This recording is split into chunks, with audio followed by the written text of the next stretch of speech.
Hello and welcome back you all to the Commerce Success. I'm Rahul Thakur, your economics teacher. So we have till now so far we have completed 9 chapters of the macroeconomics. Now today we are going to discuss the most important chapter, that is a budget. अब budget जो chapter है वो important क्यों हो जाता है? क्योंकि budget हम सबके लाइफ में ना यदि ना हो तो लाइफ बिगड़ जाती है।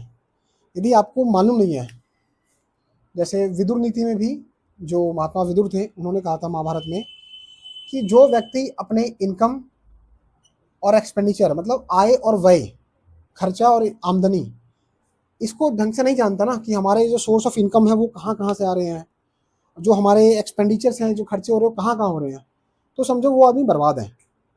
इसी तरह से इंडिविजुअल लेवल पे देखिए, फैमिली लेवल पे देखिए या गवर्नमेंट लेवल पे देखिए, जब तक आप अपनी इनकम और एक्सपेंडिचर इन दोनों को आप नहीं समझते हो तो आप क्या हो, बर्बाद हो।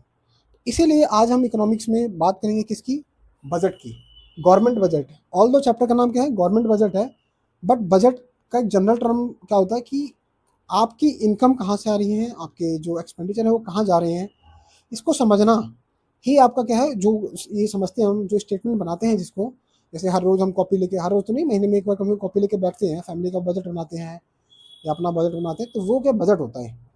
बट जब इसी चीज़ को हम गवर्नमेंट लेवल पे करते हैं तो उसको हम बोलते हैं गवर्नमेंट बजट। और गवर्नमेंट तो बहुत बड़ी है, बहुत लेवल पे है, क्योंकि गवर्नमेंट के होने या ना होने से, गवर्नमेंट के बजट बनाने से लाखों लोग इम्पैक्ट होते हैं। तो इसीलिए यहाँ पे क्या है, गवर्नमेंट बजट को पढ़ना समझना बहुत ज़रूरी हो जाता है, क्योंकि हम भी गवर्नमेंट का पार्ट हैं, गवर्नमेंट की पॉपुलेशन का पार्ट हैं। और यदि इसको हम समझते नहीं है तो हम गवर्नमेंट की फंक्शनिंग को नहीं समझ पाएंगे। हम कह तो सकते हैं कि सरकार घोटाला कर रही है या डेवलपमेंट कर रही है, कहना बड़ा मुश्किल हो जाएगा जब तक हमें ये नहीं पता कि पैसा किधर जा रहा है, किधर से आ रहा है। ठीक है, तो आज हम गवर्नमेंट बजट के साथ साथ इसको समझेंगे और देखेंगे कि इकोनॉमी पे ये किस तरह इम्पैक्ट डालता है। ठीक है, और हमारी इंडिविजुअल की जो लाइफ्स हैं उस पर भी किस तरह से ये इम्पैक्ट डालता है। तो सबसे पहले हम बजट को समझते हैं। बजट की डेफिनेशन क्या है उसको देखते हैं। मैं गवर्नमेंट बजट लिख रहा हूँ, government budget is an annual statement, annual statement showing item wise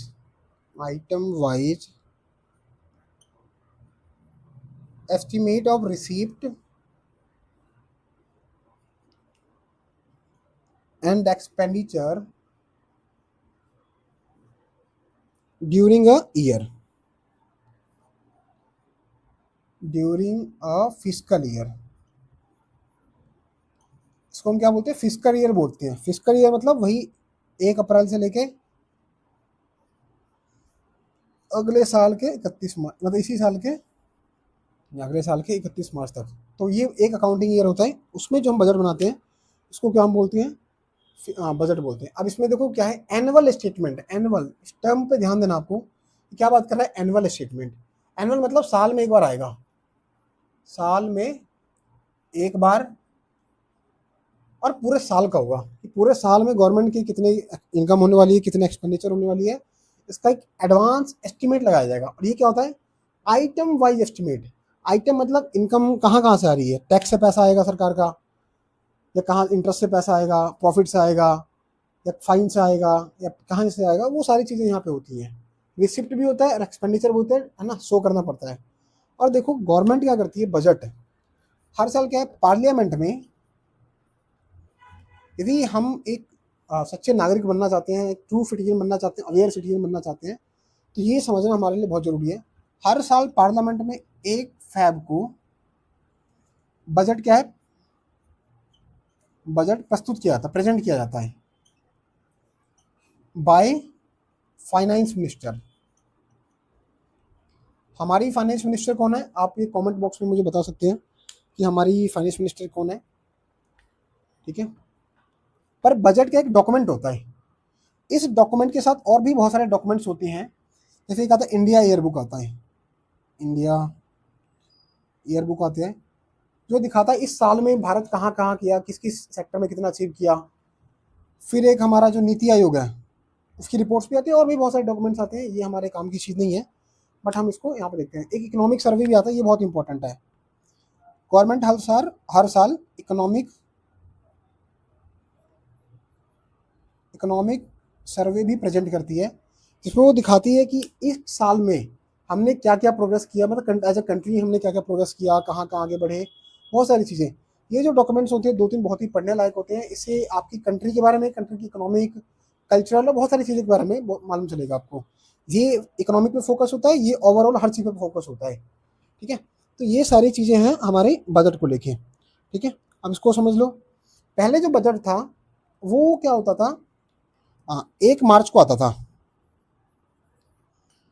फिर उसको पास कराते कराते, जैसे बजट को पार्लियामेंट में पास करवाना पड़ता था तो 2-3 महीने लग जाते थे। और वो पास करते करते मार्च अप्रैल का टाइम, मई का टाइम आ जाता था। तो जनरली गवर्नमेंट को क्या है, 1 अप्रैल से अपना अकाउंटिंग ईयर शुरू करना होता है।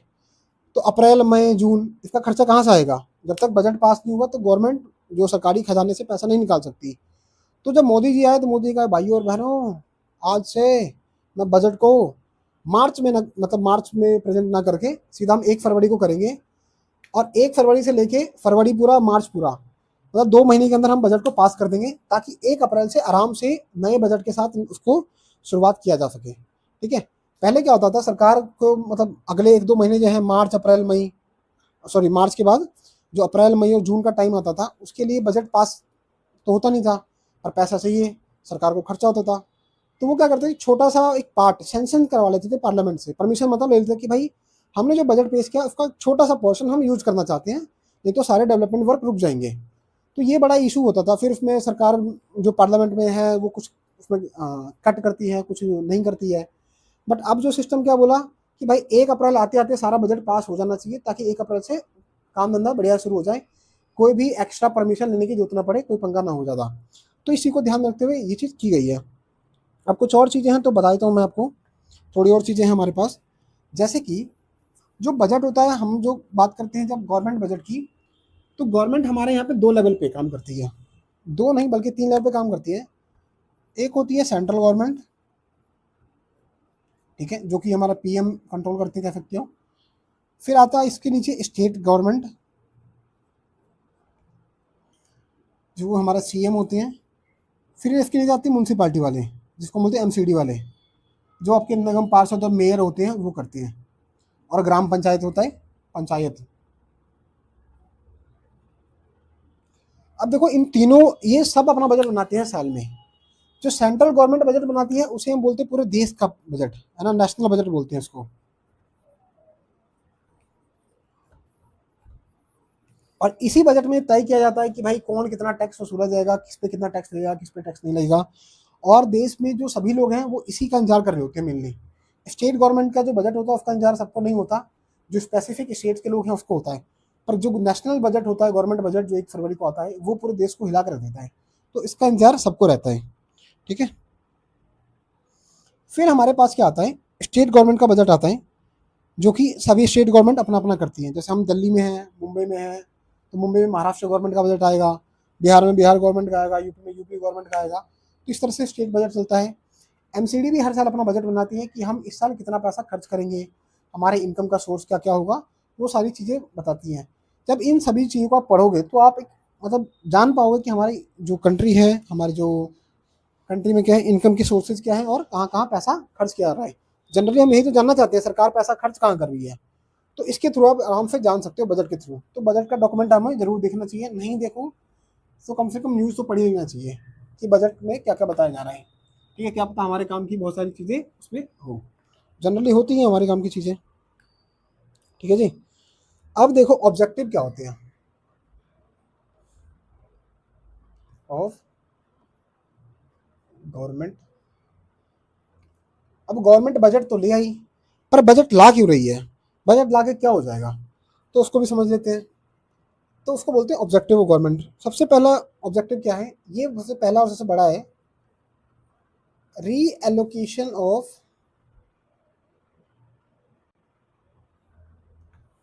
री एलोकेशन ऑफ रिसोर्सेज। री एलोकेशन का मतलब है कि गवर्नमेंट चाहती है उसके पास जो भी रिसोर्स है उसको डिफरेंट यूज में लगाया जाए, डिफरेंट यूज में लगाए जाए,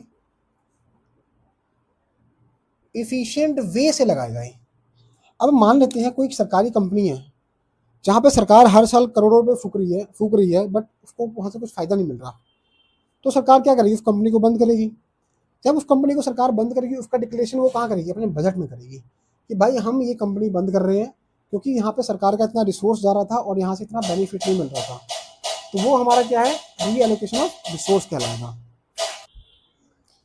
तो हमने देखा किस तरह से री एलोकेशन ऑफ रिसोर्स बहुत ज़रूरी है कंट्री के डेवलपमेंट के लिए। और री एलोकेशन में हम क्या करते हैं? गवर्नमेंट जनरली डिफरेंट यूज़ करती है रिसोर्स का इफिशिएंटली, जिससे क्या हो सके? प्रॉफिट मैक्सिमाइजेशन हो सके, मैक्सिमाइजेशन। ठीक है, क्योंकि देखो कोई भी कंपनी है, एंटरप्रेन्योर है जो प्रॉफिट के लिए काम कर रहा है, वो हरदम यही चाहेगा कि प्रॉफिट ज़्यादा से ज़्यादा अर्न किया जाए। ठीक है, तो यहाँ पे भी गवर्नमेंट भी यही चाहती है। इसके दो तरीके हो सकते हैं रिसोर्स री एलोकेशन के। पहला तरीका क्या है? टैक्स कंसेशन देना, है ना, जिसको हम सब्सिडी भी बोलते हैं। देखो सब्सिडी का सीधा मतलब क्या है? आप कोई भी चीज़ खरीद रहे हो तो गवर्नमेंट क्या करेगी? उसके लिए आपको क्या करेगी? सपोर्ट करेगी, फाइनेंशियल क्या करेगी? मदद करेगी। जैसे कि हमारे जो क्या है देश में बहुत सारी स्कीम्स चलती हैं, जैसे आप देखते हो कि फ्री बिजली मिलती है लोगों को, तो वो भी एक तरह की क्या है? सब्सिडी है। मतलब गवर्नमेंट आपके बिजली का बिल गवर्नमेंट भर रही है, तो वो सब्सिडी है। जैसे फ्री एलपीजी मिलते हैं गरीब लोगों को, फ्री राशन मिलता है, तो वो भी क्या है? आपके लिए सब्सिडी ही है, क्योंकि गवर्नमेंट आपके राशन का बिल दे रही है, गवर्नमेंट आपके पानी का बिल दे रही है, गवर्नमेंट आपके बस ट्रैवल का बिल दे रही है। तो ये क्या है? सब्सिडी है। और सब्सिडी के थ्रू क्या करती है गवर्नमेंट? पैसा री एलोकेट करती है। अब इसको इस तरह भी समझ सकते हो आप, जैसे कि मान लेते हैं गवर्नमेंट ने क्या किया? अमीर लोगों पे टैक्स लगाया, रिच पीपल पे। ठीक है, और वो पैसा जाके फिर क्या है? पुअर या जो अंडर प्रिविलेज लोग हैं उनमें बांट दिया। तो ये क्या? री एलोकेशन ऑफ रिसोर्स है। अब इनके पास तो बहुत पैसा है, इन पर टैक्स लगा दो। अब इनके पास नहीं है तो इनको जाके दे दो। तो ये भी क्या है? री एलोकेशन ऑफ रिसोर्स का तरीका माना जाता है। ठीक है, तो टैक्स कंसेशन के थ्रू हम इस तरह से क्या करते हैं? री एलोकेट करते हैं रिसोर्स को। या फिर सरकार क्या कर सकती है? डायरेक्टली प्रोड्यूस कर सकती है goods and service. Goods and services. अब क्या कर सकते हैं? जैसी नॉर्मल कंपनीज होती हैं, जो प्राइवेट कंपनीज होती हैं, गुड्स और सर्विस प्रोड्यूस करती है और फिर उसे मार्केट में बेच के प्रॉफिट अर्न करती है। तो यदि गवर्नमेंट चाहे तो गवर्नमेंट भी डायरेक्टली क्या कर सकती है? रिसोर्स को, अपने रिसोर्स का इस्तेमाल करके, फाइनेंशियल रिसोर्स का इस्तेमाल करके गुड्स और सर्विसेज को डायरेक्टली प्रोड्यूस कर सकती है। जैसे देखो हमारे देश में क्या है? रेलवे है, इंडियन रेलवे। वो पूरी तरह से क्या है? गवर्नमेंट का हिस्सा है, गवर्नमेंट मिनिस्ट्री है उसकी, पूरी तरह से कह सकते हैं गवर्नमेंट कंपनी है वो। इंडियन पोस्ट है, गवर्नमेंट कंपनी है, एक तरह से कह सकते हैं, जो मतलब है तो मिनिस्ट्री का अंडरटेकिंग बोलते हैं हम उसे ना, ministerial undertaking, but kind of company की तरह ही काम कर रही है। तो उस केस में क्या कर सकती है सरकार? बहुत सारी चीज़ों को, गुड्स एंड सर्विसेज को डायरेक्ट प्रोड्यूस भी कर सकती है। और भी बहुत सारी चीज़ें हैं जहाँ पे सरकार प्रोडक्शन कर सकती है। अब तो फिर भी कि सरकार बहुत सारी जो प्राइवेट गवर्नमेंट कंपनीज हैं उनको बेच रही है और उस पर डिसइन्वेस्टमेंट कर रही है। बट जब हमारा देश आज़ाद हुआ था, उस टाइम प्राइवेट सेक्टर्स इन्वेस्ट नहीं करना चाहते थे प्राइवेट हमारे देश में बड़ी बड़ी कंपनियों में, क्योंकि उन्हें पता नहीं था भाई हमें प्रॉफिट होगा कि लॉस होगा। तो वो रिस्क नहीं लेना चाहते थे। तो कंपनी को क्या किया? जो गवर्नमेंट है, गवर्नमेंट ने इनिशिएटिव लिया कि हम इन चीज़ों को प्रोड्यूस करेंगे। मतलब बहुत सारी चीज़ों को गवर्नमेंट प्रोड्यूस करती थी। ठीक है, तो ये भी क्या है? रिलोकेशन ऑफ रिसोर्स का तरीका हो सकता है कि सरकार उस सेक्टर में लीड कर रही है और बता रही है भाई देखो हमें इस सेक्टर में जाके चीज़ों को करना है। जैसे देखो इसरो, है ना, इंडियन रिसर्च ऑर्गेनाइजेशन, अब ये क्या करती है? स्पेस रिसर्च करती है, स्पेस टेक्नोलॉजी को डेवलपमेंट करती है। इंडिया में क्या ये हरदम से होता है? नहीं।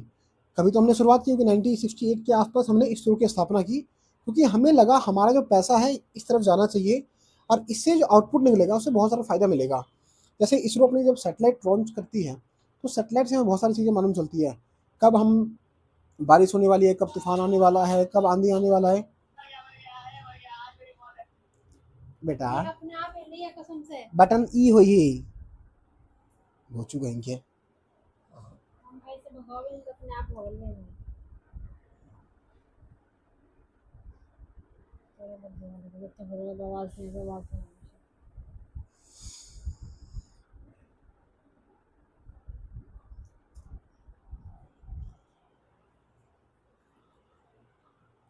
तो इसरो जो काम करती है, सैटेलाइट लॉन्च करती है, उससे हम क्या हमारी कंट्री को बहुत ज़्यादा बेनिफिट होता है, ठीक है। और भी बहुत सारी चीज़ें हैं, टेक्नोलॉजी है, कम्युनिकेशन है, मिलिट्री से वो है, वो सब तो है ही, बट इसके अलावा भी बहुत सारी चीज़ें होती हैं। बट क्या किया, इसरो ने पहली बार इसी को लीड किया, मतलब गवर्नमेंट फंडेड थी ये। अब जाके आप देखोगे भारत में बहुत सारी अब प्राइवेट कंपनीज भी हैं जो स्पेस सेक्टर में काम कर रही है, सैटेलाइट बना रही हैं, रॉकेट्स लॉन्च कर रही है, जैसे एक स्काई रूट करके है एक कंपनी, एक अग्निकुल है, इस तरह से और भी कंपनी आ गई है। तो गवर्नमेंट क्या करती है, डायरेक्टली गुड्स एंड सर्विसेज को प्रोड्यूस करती है और फिर वहाँ पे कैसे इंडिकेट करती है कि भाई आप इस सेक्टर में आओ, ठीक है। और इस तरह से एक और चीज़ कर सकती है गवर्नमेंट, सब्सिडी देती है कंपनीज को भी। कंपनी को किस तरह से देगी, जैसे कि कोई कंपनी है, मान लेते हैं एक कंपनी है जो दवाई बनाती है, मेडिकल कंपनी है ना, फार्मास्यूटिकल कंपनी है। अब गवर्नमेंट चाहती है इस कंपनी को कि ये हिमाचल प्रदेश की पहाड़ियों में जाके ये कंपनी क्या है अपना प्लांट लगाए, क्योंकि जनरली हम देखते हैं हिमाचल प्रदेश क्या है, थोड़ा सा रिमोट इलाका होता है, पहाड़ी इलाका होता है, तो वहाँ पे कोई भी इंडस्ट्री जल्दी नहीं आना चाहिए। बट गवर्नमेंट क्या है उस कंपनी को क्या है सब्सिडी देगी, क्योंकि यदि आप हमारे देश में, सॉरी हमारे राज्य में आते हो, वो सेंट्रल गवर्नमेंट भी दे सकती है और स्टेट गवर्नमेंट भी दे सकती है, तो हम आपको इस तरह का डिस्काउंट देंगे, है ना, ज़मीन फ्री में दे देंगे, बिजली का जो बिल आता है आपका वो कम दे देंगे। इससे क्या होगा, वो कंपनी उस राज्य में जाएगी और वहाँ पे बहुत सारे लोगों को एम्प्लॉयमेंट मिलेगा, वहाँ पे फिर सरकार को ये टैक्स भी देगी, वहाँ पे बहुत सारे डेवलपमेंट वर्क भी होगा, तो ये सारी चीज़ें एक साथ होंगी। तो इसलिए क्या करती है सरकार, रीएलोकेशन रिसोर्स करती कैसे, टैक्स और सब्सिडी के माध्यम से, ठीक है। तो ये चीज़ हम यहाँ पे समझ रहे हैं इसको, ठीक है। सब्सिडी और टैक्स का जरूरी नहीं है कि डायरेक्ट वो जनता को ही पैसा दे रही है, उसके थ्रू ही हम रीएलोकेशन ऑफ रिसोर्स कर रहे हैं, वो कंपनीज को भी क्या है सब्सिडी देके रीएलोकेशन ऑफ रिसोर्स कर सकती है। तो इसको हम समझते हैं आगे। अब आगे क्या आता है, चीज़ें आती हैं आगे। जो दूसरा ऑब्जेक्टिव है गवर्नमेंट बजट का, वो है रिड्यूसिंग इनइक्वालिटी इन कंट्री, ठीक है। अब इनइक्वालिटी कैसे कम करेगा, रिड्यूसिंग इनइक्वालिटीज, ठीक है। अब इनइक्वालिटी को कैसे रिड्यूस कर सकती है, देखो इनइक्वालिटी किस में हो सकती है, इंडिविजुअल लेवल पे देखा तो रिच और पुअर के बीच में हो सकती है, डेवलप्ड स्टेट है और अंडर डेवलप्ड है, इनमें हो सकती है। तो सरकार इसको कैसे इनइक्वालिटी को रिड्यूस करेगी, जैसे मैंने कहा था रिच और पुअर के केस में सरकार रिच पे क्या करेगी, टैक्स लगाएगी, टैक्स या फिर हाई टैक्स लगा देगी और कहेगी भाई आप टैक्स भरो, है ना। जैसे हम जानते हैं जनरली हमारी कंट्री में 30% प्लस 2% टैक्स लगाया जाता है। यदि आपकी इनकम बहुत ज़्यादा है, 30 लाख के या 20 लाख से ऊपर है, तो आपके ऊपर 30% टैक्स लगाया जाएगा और प्लस में 2% उस टैक्स के ऊपर टैक्स लगाया जाएगा, जिसको बोलते हैं सेस। तो ओवरऑल देखा जाए लगभग लगभग 32% लग जाता है, वैसे 32 तो नहीं होगा पर 32 से कम ही होगा और 30 से ज़्यादा ही होगा। और क्या करेगी सरकार, इसी टैक्स के पैसे से पुअर लोगों के लिए क्या करेगी, फ्री एजुकेशन देगी। अब ऐसा नहीं है कि जो फ्री एजुकेशन होता है, सरकारी स्कूल होते हैं वहाँ पे खाली जो पुअर लोग हैं वही जा सकते हैं, कोई भी जा सकता है वहाँ पे, ठीक है। जो फ्री हेल्थ है सबके लिए वो देगी, जैसे हम फ्री इलेक्ट्रिसिटी है वो देगी, फ्री वाटर देगी और बहुत सारी चीज़ें फ्री देंगी। तो इससे क्या ये लोग जो हैं, जो अंडर प्रिविलेज हैं, जो गरीब लोग हैं, उनका पैसा सेव हो पाएगा। अब यदि मान लो कोई फैमिली है जिसका एक बच्चा स्कूल में जाता है पढ़ने, तो महीने की प्राइवेट स्कूल में कितना, वो हज़ारों रुपये फीस दे रहा होगा, तो कुछ तो वो अफोर्ड ही नहीं कर सकता, मान लो किसी की इनकम बहुत कम है। तो इस तरह सरकार उनकी मदद करती है। अब यहाँ पे आते हैं कि रीजनल इनइक्वालिटी बोलते हैं हम इसको, रीजनल इनइक्वालिटी।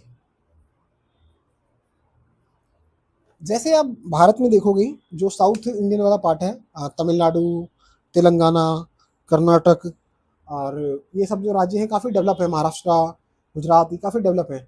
पर वहीं पे आप यूपी, बिहार, झारखंड, मध्य प्रदेश, इन सबको देखोगे तो छत्तीसगढ़, उड़ीसा, ये सब क्या है रिलेटिवली बहुत ज़्यादा डेवलप नहीं है। अब सरकार इनको डेवलप कैसे बनाएगी, डेवलपमेंट करने के लिए उस वहाँ पे हमें क्या चाहिए, सरकार को चाहिए कि वहाँ पे इंडस्ट्री लगाई जाए, वहाँ पे और ज़्यादा रोजगार लाया जाए। तो इसके लिए सरकार क्या करेगी, कंपनीज को लूर करेगी, उन्हें लालच देगी कि भाई आप गुजरात में ना लगा के कंपनी क्या कीजिए, आप छत्तीसगढ़ में लगाइए, आप उड़ीसा में लगाइए, वहाँ पे बहुत सारा डेवलपमेंट वर्क करेगी और वहाँ के लोगों के लिए ये भी सारे काम करेगी।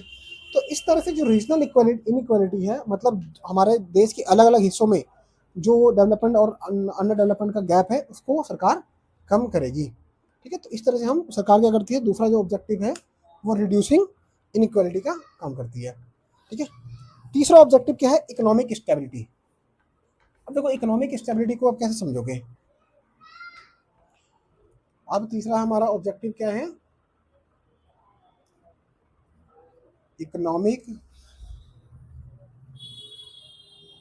अब इकोनॉमिक स्टेबिलिटी का मतलब क्या है, हमारे यहाँ पे अनएम्प्लॉयमेंट ऐसा नहीं कि बहुत ज़्यादा हो जाए, इन्फ्लेशन बहुत ज़्यादा ना हो जाए, है ना, ऐसा नहीं कि हमारा जो डेवलपमेंट ग्रोथ रेट है वो बहुत कम हो जाए। तो बहुत सारे जो पैरामीटर्स हैं जिससे हम क्या करते हैं, इकोनॉमिक एक किसी भी इकोनॉमी का डेवलपमेंट का हम मेजरमेंट करते हैं। तो सरकार हर दिन क्या चाहेगी कि उस चीज़ को मेंटेन रखा जाए, उस चीज़ में कोई अस्थिरता ना आए, अनसर्टिनिटी ना आए। जैसे मान लो अचानक से महंगाई बढ़ गई तो बहुत दिक्कत हो जाएगी, अचानक से अनएम्प्लॉयमेंट बढ़ गई बहुत दिक्कत हो जाएगी, अचानक से ये ग्रोथ रेट हमारा कम हो गया तो बहुत दिक्कत हो जाएगी। तो गवर्नमेंट बजट के थ्रू क्या करती है, इन चीज़ों को इंश्योर करती है, हिसाब किताब लगाती है कि इस साल हमें कितने रोजगार देने हैं, कितनी कंपनियां लगानी है, कितनी फैक्ट्री लगानी है, कितना इन्वेस्टमेंट करना है। उससे फिर सरकार ये चीज़ इंश्योर कर सकती है कि इस साल हम इतना रोजगार देने वाले हैं। सरकार उसी में बजट बनाती है, फिर देखती है कि भाई हम कितना इन्फ्लेशन को रख सकते हैं, है ना। इन्फ्लेशन जनरली इंडिया में 2 से 6% के बीच में होता है, बट ये इसी पे डिपेंड करता है कि सरकार कितना खर्च कर रही है, हाउस होल्ड कितना खर्च कर रहा है। हमने लास्ट चैप्टर में देखा भी था, इन्फ्लेशन किस तरह पर डिपेंड करता है। इन्फ्लेशन का सीधा मतलब है गुड्स एंड सर्विसेज की डिमांड का बढ़ना। जैसी वो डिमांड बढ़ेगी तो वहाँ पे जनरली, और सप्लाई कम है तो महंगाई बढ़ना शुरू हो जाएगा वहाँ पे। ठीक है, तो ये चीज़ है। ग्रोथ रेट मतलब हमारी जीडीपी, हम 7% की ग्रोथ रेट से ग्रो कर रहे हैं। हमने जीडीपी का चैप्टर भी देखा, उसमें देखा था 10% के रेट से बढ़ रहे हैं, 8% के रेट से बढ़ रहे हैं, तो उसको सरकार इसे ध्यान में रखती है। बहुत सारी अनसर्टिनिटी नहीं आनी चाहिए, सरकार इसका ध्यान रखती है। जैसे कि आपने देखा हुआ कोविड की सिचुएशन में क्या हुआ था, अचानक से क्या हुआ कि कोविड आया, उसकी वजह से हमने देखा लॉकडाउन लगा, और लॉकडाउन की वजह से सारी चीज़ें बिगड़ गई, बहुत सारे लोग अनएम्प्लॉयड हो गए, है ना। इन्फ्लेशन तो खैर बहुत ज़्यादा नहीं बढ़ा था, बट थोड़ा बहुत तो बढ़ा ही था, क्योंकि लोगों की इनकम बहुत कम थी, है ना। और उस टाइम लोगों ने कंजम्पशन भी थोड़ा कम कर दिया था, लोग थोड़ा बाहर की चीज़ों पर कम ध्यान दे रहे थे, सेविंग ज़्यादा कर रहे थे। बट फिर भी हम इसको मानते हैं, पर हाँ ग्रोथ रेट बहुत इम्पैक्ट हुआ था। ग्रोथ रेट हमारा ऑलमोस्ट नेगेटिव हो गया था, क्यों, क्योंकि सारी कंपनियां, सारी इंडस्ट्रीज, सारी फैक्ट्रीज उस टाइम बंद थी। तो अब फैक्ट्री नहीं चलेंगी तो प्रोडक्शन नहीं होगा, प्रोडक्शन नहीं होगा तो वो बिकेगा कैसे मार्केट में, और मार्केट में खरीदने वाले लोग भी होने चाहिए। तो इससे क्या ग्रोथ रेट हमारा बहुत ज़्यादा इम्पैक्ट हुआ था। ठीक है, तो सरकार इसी का ध्यान रखती है। और उस टाइम जो गवर्नमेंट बजट आया था, क्या बोलते हैं, कोविड के टाइम में, तो उसमें सरकार ने इस बात का ध्यान रखा था जो भी प्राइवेट इंडस्ट्री हैं, गवर्नमेंट इंडस्ट्रीज हैं, उनको सपोर्ट किया जाए ताकि वो दोबारा से स्टार्ट हो सके। और उस टाइम सरकार ने बहुत सारे जो राशन फ्री में दिया था, पैसे भी भेजे थे अकाउंट्स में, और जो ट्रीटमेंट हो रहा था कोविड में सबका वो फ्री में हो रहा था, वो तो इसी की तरह थ्रू हो रहा था। ठीक है, तो ये इसका एक रोल है। फिर क्या आता है, management of public enterprises. Management of public enterprises, इसका सीधा मतलब क्या है, एंटर, जैसे बहुत सारी सरकारी कंपनी है जिसको बोलते हैं public sector undertaking, public sector undertaking, short में बोलते हैं PSUs। ठीक है, इसके बहुत सारे एग्जांपल है, फिर गेल, भेल, इंडियन ऑयल, है ना, इस तरह की बहुत सारी कंपनीज हैं जो सरकारी कंपनी है। तो सरकार उनके लिए भी कुछ ना कुछ करती है, प्लान बनाती है। कई बार तो सरकार बेच मारती है कंपनी को ही, है ना, वो गोविंदा का डायलॉग है ना, इसको बेच मारो। तो सरकार भी क्या करती है, वो बेच मारती है कई बार कंपनी, और वो अपने बजट के थ्रू ही बताएगी कि हम इस कंपनी को बेचने जा रहे हैं, या हम की नई कंपनी खरीदने जा रहे हैं, या किसी एग्जिस्टिंग कंपनी को हम एक्सपेंड करने जा रहे हैं, तो वो बजट के थ्रू ही बताती है। तो इस तरह से management of public enterprise, public जो कंपनी है मतलब सरकारी कंपनियों के बात होती है यहाँ पे। ठीक है, फिर पांचवा आता है इकोनॉमिक ग्रोथ।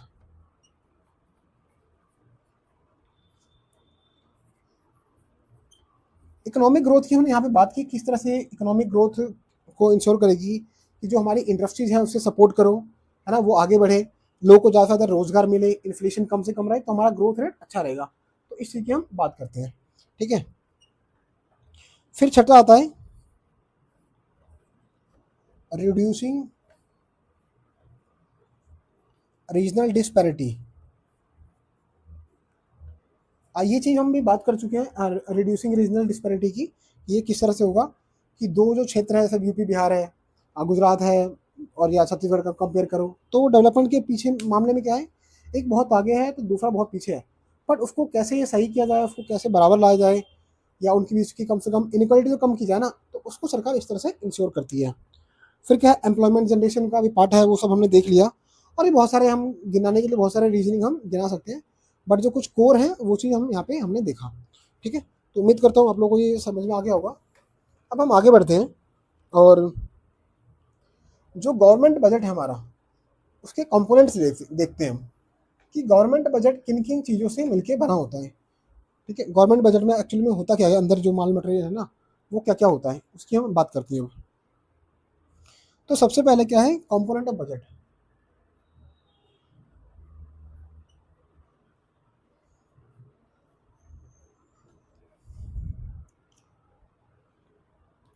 देखो इसके दो पार्ट होते हैं, पहला होता है रेवेन्यू बजट, दूसरा होता है कैपिटल बजट। ठीक है, एक होता है रेवेन्यू बजट, दूसरा होता है कैपिटल बजट। जब हम रेवेन्यू बजट की बात करते हैं, तो ये किसका क्या मतलब है, इसकी डेफिनेशन लगे, इट डील्स विद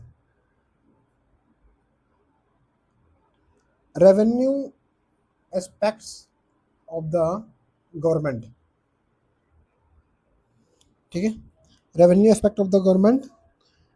अब इसका मतलब क्या है, इट अमंग, देखो रेवेन्यू का सीधा मतलब है कि जो गवर्नमेंट की डे टू डे की इनकम है और डे टू डे की जो एक्सपेंडिचर है, जब हम उनकी बात करते हैं तो हम किसकी बात करते हैं, रेवेन्यू बजट की बात करते हैं।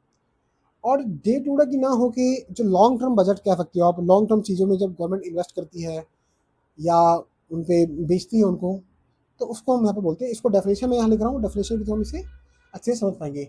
It deal with the revenue aspect of the government. ठीक है, of government budget. It explains how government, how revenue is, how revenue generated or collected by government, and it is allocated it is how it is allocated among various expenditure. ठीक है, ये expenditure है। अब इसके दो part होते हैं revenue budget के, एक होता है रेवेन्यू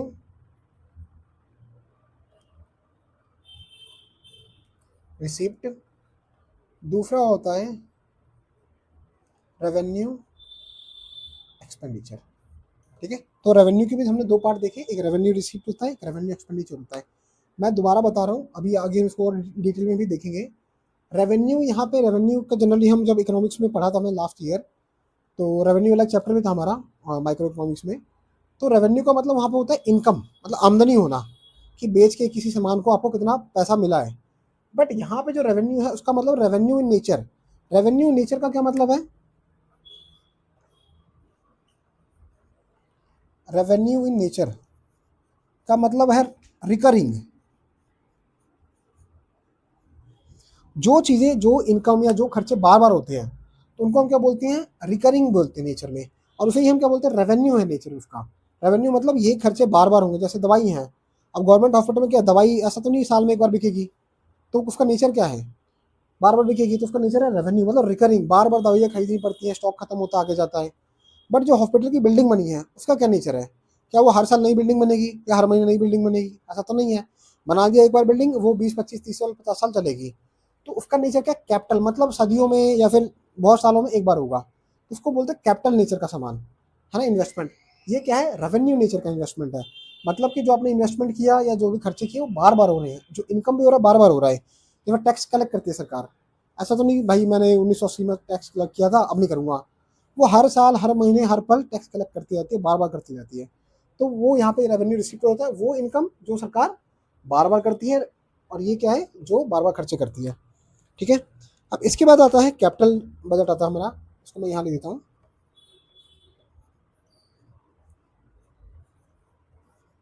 कैपिटल बजट। अब इसमें क्या है, it deals with capital aspects of government budget. बाकी वहाँ से आप ये सारा उठा के जहाँ पर रेवेन्यू लिखा हुआ है उसकी जगह आप इसको कैपिटल करके डाल सकते हो। और मैंने कैपिटल बजट की भी दो पार्ट होते हैं, कैपिटल इनकम, कैपिटल रिसिप्ट कह सकते हो इसको, जो कि इनकम का पार्ट है, और ये कैपिटल एक्सपेंडिचर। ठीक है, और ये दोबारा बता रहा हूँ, ये कैपिटल नेचर है, मतलब वो चीज़ जो बार बार नहीं होती है उसको हम क्या बोलते हैं, कैपिटल नेचर में बोलते हैं। ठीक है, अब ये जो हमारा हो चुका है, क्या हमने कंपोनेंट्स ऑफ बजट देखे, अब आगे हम इसको और देखते हैं। इस चैप्टर में हमें क्या चीज़ें दे रखी है कि बजट में जो रिसिप्ट है, रिसिप्ट भी दो तरीके की है। जैसे हमने क्या देखा, रेवेन्यू रिसिप्ट और कैपिटल रिसिप्ट। अब इन्हें एक एक करके देखने की ज़रूरत है, और जो गवर्नमेंट के सोर्स ऑफ इनकम्स क्या क्या हैं, कहाँ कहाँ से सरकार पैसा लाती है, कलेक्ट करती है, उसको अब हम धीरे धीरे करके समझते हैं। हम बजट रिसिप्ट के ऊपर बात करते हैं एक एक करके कि बजट रिसिप्ट क्या होता है, सोर्स ऑफ इनकम जो है गवर्नमेंट की वो कहाँ कहाँ से होती हैं। ठीक है, उसके ऊपर बात करते हैं।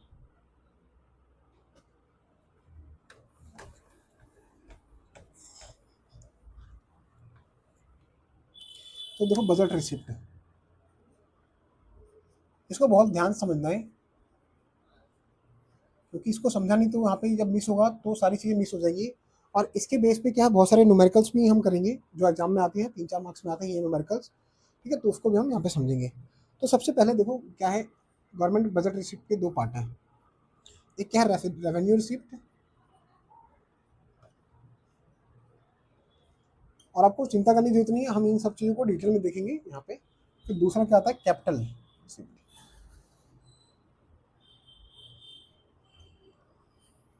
ठीक है, अब रेवेन्यू रिसिप्ट के भी दो पार्ट। रेवेन्यू का मतलब क्या होता है, मैंने बताया था आपको, रिकरिंग,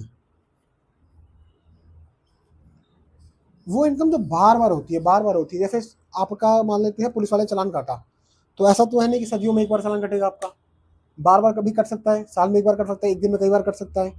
तो उसको वो क्या, रिकरिंग नेचर में है। फाइन जो हम भरते हैं वो रिकरिंग नेचर में है। जो टैक्स का मैंने एग्जाम्पल दिया था, टैक्स जो हम कलेक्ट करते हैं, तो वो भी क्या, रिकरिंग नेचर में होता है। अब इसके भी फर्दर दो पार्ट होते हैं। एक होता है टैक्स रिसिप्ट, टैक्स रेवेन्यू, और दूसरा होता है नॉन टैक्स रेवेन्यू। तो गवर्नमेंट क्या टैक्स तो कलेक्ट करती है, और बट टैक्स कलेक्ट नहीं करेगी, उसके अलावा भी क्या है, मतलब कलेक्ट टैक्स तो इम्पोर्टेंट है, बट उसके अलावा भी गवर्नमेंट के पास कुछ और भी सोर्स होते हैं इनकम जनरेट करने के, तो उसको बोलते हैं नॉन टैक्स रेवेन्यू। अब टैक्स में भी दो हिस्से होते हैं, इसको ध्यान से समझना आपको।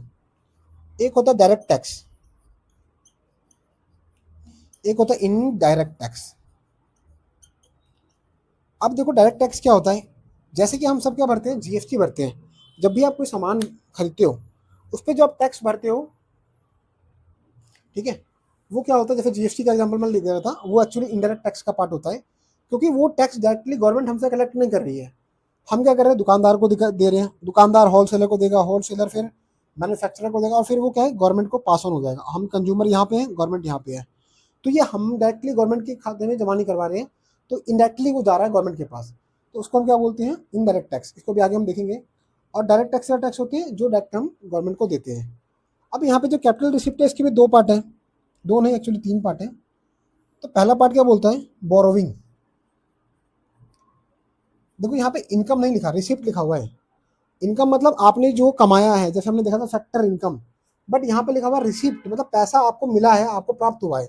अब वो किसी भी फॉर्म में हो सकता है, आपको जो लोन का पैसा मिला है वो भी एक तरह का रिसिप्ट होता है। तो यहाँ पे बोरोइंग का पार्ट यहाँ पे है। फिर बोरोइंग के अलावा क्या है, रिकवरी ऑफ लोन। मान लेते हैं आपने अपने किसी दोस्त को लोन दिया था हज़ारों साल पहले, तो आज वो जिंदा होकर आया, कहा भाई ये ले तेरे 1000 रुपये, ठीक है, तो वो रिकवरी ऑफ लोन आ जाएगा। फिर यहाँ पे आता है अदर रिसिप्ट, इसको भी आगे हम देखेंगे।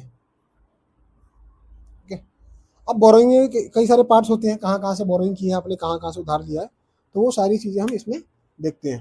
ठीक है, तो आई होप आपको ये समझ में आ रहा होगा। ये बजट रिसिप्ट है। बजट रिसिप्ट के दो पार्ट हैं, रेवेन्यू रिसिप्ट जो कि रेवेन्यू नेचर में है, बार बार होता है, ठीक है। दूसरा होता है कैपिटल रिसिप्ट, जो कैपिटल नेचर में, मतलब कभी कभी होता है, ऐसा नहीं कि हर बार आपको ये चीज़ होंगी। आप हरदम लोन नहीं लोगे, हरदम कोई आपको लोन आकर नहीं चुकाएगा, तो वो नॉन रिकरिंग होता है नेचर में। ठीक है, मैं यहाँ लिख देता हूँ नॉन रिकरिंग, कड़ी नहीं, नॉन रिकरिंग।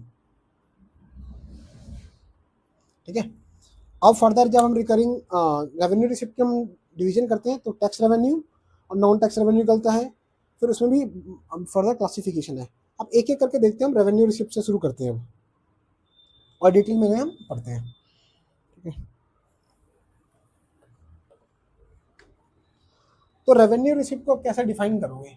सबसे पहले तो बात आती है डेफिनेशन की, और जो रेवेन्यू रिसिप्ट की डेफिनेशन है वही हमें बताती है कि रेवेन्यू का नेचर क्या है।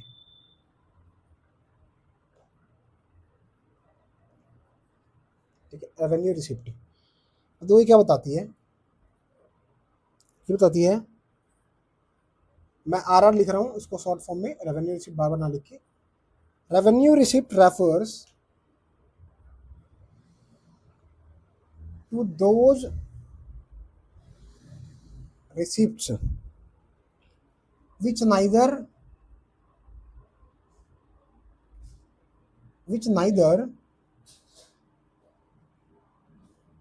reduces government assets nor generate any liability। ठीक है, अब देखो यहाँ पे इसका जो डेफिनेशन है बहुत टेक्निकल है। देखो मैंने तो पहले ही आपको बताया था कि जो रेवेन्यू रिसिप्ट होता है वो क्या होता है, रिकरिंग होता है। रिकरिंग मतलब बार बार होगा, बार बार होगा ये खर्चे, या बार बार जो ये रिसिप्ट होती है बार बार होती है। बट यहाँ पे इसका टेक्निकल डेफिनेशन वो क्या कह रहा है, revenue receipt refer to those receipt which neither reduce the government's क्या है असेट, जो गवर्नमेंट ने अपना असेट नहीं रिड्यूस किया, मतलब कि गवर्नमेंट के पास असेट्स क्या है, फैक्ट्रीज हैं, कंपनीज हैं, बहुत सारे पीएसयूज हैं, अब सरकार ने उसको बेच मारा, तो उस केस में क्या है, गवर्नमेंट के असेट्स कम हो रहे हैं, और वहां से जो पैसा जनरेट हो रहा है उसको हम क्या बोलते हैं, तो उसको हम मतलब कुछ और बोलते हैं, कैपिटल रिसिप्ट का पार्ट होता है वो। बट यहाँ पे हम क्या देखा, रेवेन्यू रिसिप्ट। जब भी आपको रेवेन्यू रिसिप्ट से इनकम होगी तो आपका सरकार का मतलब कि कोई भी असेट नहीं घटेगा। ठीक है, और ना ही कोई लाइबिलिटी होगी। अब लाइबिलिटी मतलब कर्जा, उधारी नहीं होगी। ठीक है, क्योंकि उधारी जो है वो अभी तो आपने ले ली है, पर वो आपको फ्यूचर में चुकानी पड़ेगी।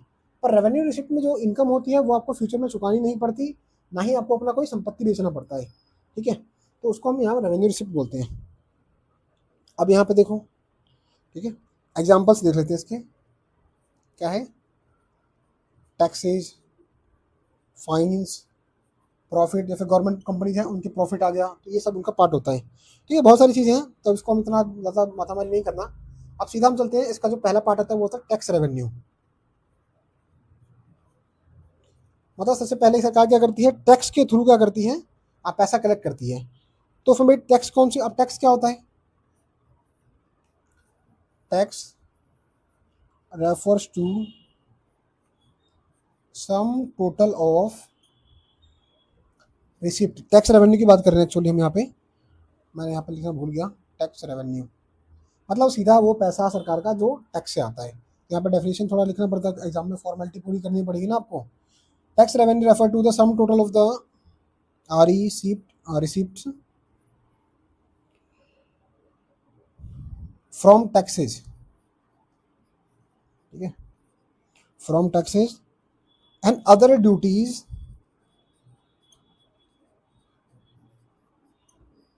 imposed by government. देखो एक्चुअली हमने टैक्स की बात की, कुछ टैक्स तो होते हैं जो बिल्कुल टैक्स होते हैं और लॉ में लिखा होता है, बजट में होता है, बट कुछ चीज़ें टैक्स की तरह ही होती है। इम्पैक्ट उसका वही होता है कि भाई आपको एक्स्ट्रा चार्ज देना है फालतू का, तो देना ही पड़ेगा, तो वो टैक्स का नेचर होता है, पर वो इसीलिए उसे भी हम क्या है टैक्स में जोड़ देते हैं। ठीक है, हो सकता है उसके आगे टैक्स ना लिखा हो, जैसे लिखा था कस्टम ड्यूटी, अब कस्टम ड्यूटी में ड्यूटी लगा हुआ है, टैक्स तो नहीं है, बट वो भी तो का टैक्स ही है, तो वो भी सरकार का यहाँ पे इनकम का सोर्स होता है। अब इसमें भी फर्दर हम क्लासीफाई करते हैं किसमें, दो में, डायरेक्ट टैक्स में और इनडायरेक्ट में। डायरेक्ट और इनडायरेक्ट टैक्स का मैंने अभी आपको डिफ्रेंशिएशन बताया था। यदि गवर्नमेंट आपसे डायरेक्ट पैसा कलेक्ट कर रही है, टैक्स ले रही है, जैसे हमारा